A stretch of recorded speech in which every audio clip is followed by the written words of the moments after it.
the way they want to repress both Islamic fundamentalism, any threat to the regime, and they just get caught up in that. So a lot of the church is underground. You can't meet publicly. Now you can in some places, they get registered, but it's very difficult to register your church. Here's one of the techniques. I was talking to one of the guys, and I said, well, what's the problem? He says, well, you've got to get 100 signatures to register a church, otherwise you're illegal. So imagine that, Waldringfield. To be allowed to meet, you've got to get 100 signatures. You might say, well, we could do that, all right. The pastor gets you 100 signatures. This is a real case that happened. And then they take the 100 signatures to the local policeman, and he starts visiting some of the people who've signed it. And he starts putting the pressure on people. And they start saying, well, I'm not so sure I want to sign that anymore. Maybe I won't. I don't want any trouble.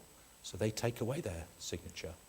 And then they go back to the pastor and say, you've only got 90 signatures now. You haven't got enough.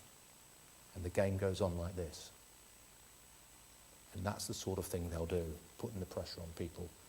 So that's the sort of pressure our brothers and sisters are under. That's real. That's the life it is. And that's not just Uzbekistan. That's many, many countries like that.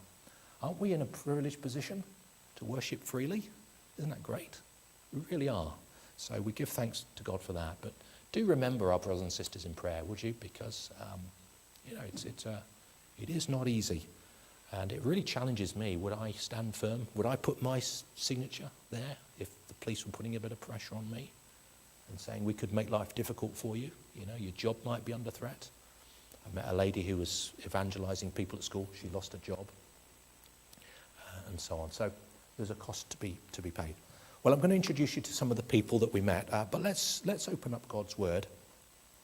And I just want to share a little bit from Matthew 5 and verses 13 to 16, particularly verses 14 to 16 about light.